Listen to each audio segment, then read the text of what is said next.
Hey guys, you may have seen from the other video I just posted that I am running a 1946 very long range escort mission in HSFX. For those new here, this will be an overview of the mission as well as a tutorial for how to set up any mods or resources which may be needed for the mission. This will be a full-length VLR mission featuring upwards of 60 AI P-51s, over 100 B-29s, as well as many unique and custom skins with nose art.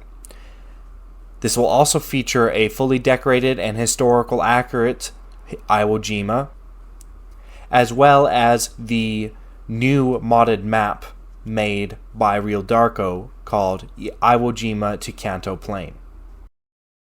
Whilst this map is not one-to-one, it extensively models the vast distances that pilots had to fly. The target, Tokyo.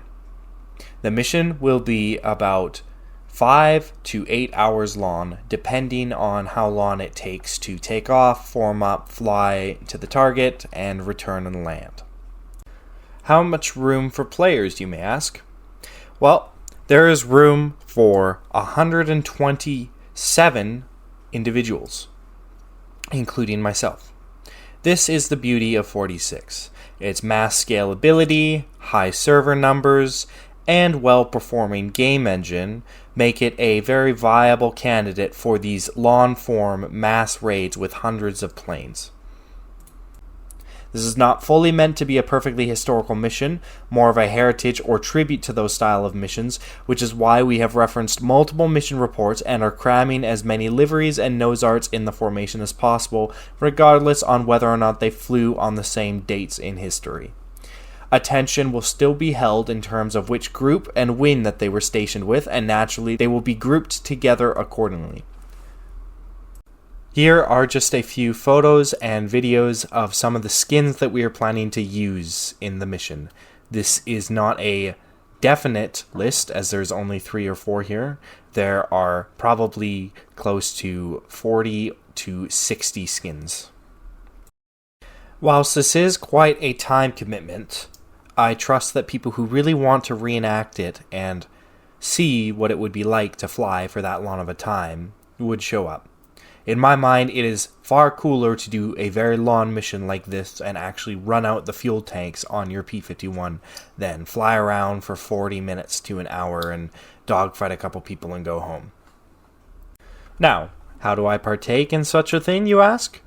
Well, first you can join our Discord. The link is in the description below. This is where you can look at things like updates and skin files that are being posted for the mission, as well as talk to people who are going to be flying it alongside you so that you may better gauge who your wingmen will be. Then you can download the HSFX 7.0.3 mod, which is the mod pack that we will be using, and you can follow my download tutorial and installation tutorial right here in this video. Step 1. Go to your web browser and type in mission4today.com. Step 2. Go to the search bar and type capital H, capital S, capital F, capital X, and press enter. Step 3. Look for the generic HSFX download page. All of the links used today will be in the description. Step 4. Download all 7 parts and put them in a folder together. Step 5. Go back and search HSFX once again and find the 7.0.3 patch as shown in the video. The link will also be down below. Naturally download the zip file and you're good to go as far as updates are concerned. Step 6. Go over to your Steam install, find your IL-2 1946 install, right click on the game, click on properties, go to betas, and select 4.12.2. Alternatively, if you have bought it off of GOG or have the disc version, there are patches that you can get for the game, and you can Google that as well. There are plenty of resources to figure out how to do that. Step 7. Go to your Steam menu, right-click on IL-2 1946, go to Manage, Browse Local Files, and click on the Common tab to exit out of the directory, and copy that directory outside of Steam directly onto a hard drive. If this was your C drive, it would be directly onto the C drive. If this was a hard drive that was not your OS drive, it can just go on that main directory as well. IL-2 1946 does not play very well with being inside of a bunch of folders, so the less folders, the better. Step 8. Go to the directory that you just copied IL-2 1946 into and search CONF and press enter. This will bring up a config folder, and now what you're going to want to do is press your Windows key and type in resolution. Go to your settings that pops up and look at your display resolution. Now, whatever number that says, you will want to input into the width and height values in that file. Simply save it and close it. Now, you are going to try to run the game initially. If you run into any issues, do not worry. I plan to have a troubleshooting guide right here if I run into any issues, and if I don't, I will talk about some of the issues that you may run into. Simply go to your il2fb.exe inside of the folder and double-click to run. Accept any EULA that pops up, and if it runs, it will start up in a couple seconds, and if it doesn't, it will do something like this. To fix this is pretty simple. Press the Windows key, type System Properties Advanced, no spaces, no capitals, and press enter. Go to Advanced, press Settings under Performance, go to Data Execution Prevention, make sure the Turn on DEP for all programs and services except those I select is checked, and press Add and navigate to the install to find your .exe. Data Execution Prevention is a very simple Windows feature in which Windows thinks that a virus is trying to run on your computer. However, it's just an old game and Windows doesn't know any better because it is super cautious and trying to protect your information. I can guarantee you this is not the case. It will not wreck stuff. As you can see from my recording, I have about 10 or 15 IL-2 1946 installs. Everything will work as usual. Press apply to finish those DEP changes, and you may need to restart your computer if this is the first time changing that DEP option. Now, go back to your game install location and click on the .exe. If you have followed the tutorial correctly up until this point, it should run flawlessly. If it still does not run, check your resolution display settings in your CONF configuration file.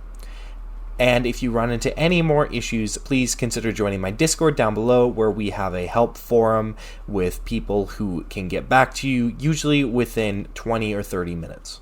If you get this weird aspect ratio where there are two black bars on the sides of the screens, simply go to Settings, flick it to Windowed, hit Apply, then flick it back to full screen, hit Apply, and it should resolve itself.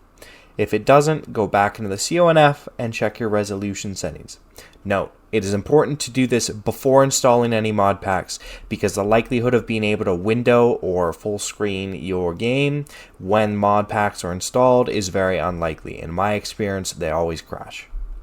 Now we can move on to the HSFX 7.0 install.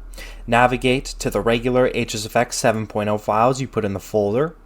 Run the part1.exe. Navigate to where your game folder is. Press OK, and let the installation process begin. Run your game as it needs to be ran to configure some files before you proceed with the installation. Now for the 7.0 to the 7.0.3 patch, simply unzip the zip and drag and drop all of the files inside that zip into the main game folder. Allow any files that need to be overwritten or replaced to do so. Once that's done, open JSGME and enable HSFX History Mod as well as Expert Mode. Press close and run your game.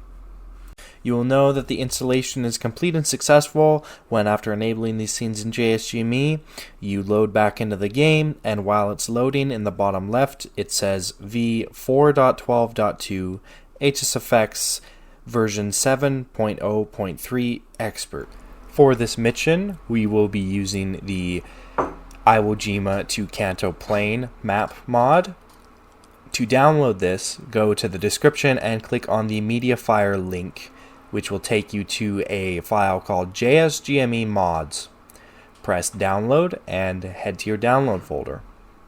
Once there, extract the .zip into your downloads folder. Open it up and copy the hashtag Iwo Jima Kanto _map file into your JSGME mods folder in your HSFX install. Paste it there, and then go back to your main directory and navigate to the jsgme.exe. Open it up and pull the mod over into the activated side. And then run your game. The map should be installed correctly. An easy way to check is navigate to the FMB, click on the maps file, go to the category in which I go to, and you will see that the map is installed correctly. That's it. You're all set. Any skins or need boards or any extra information will be posted in my Discord, which is why it is crucial that you join it.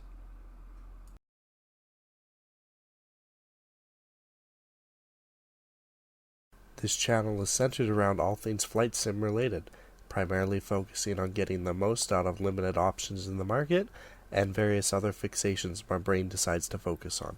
Please consider subscribing.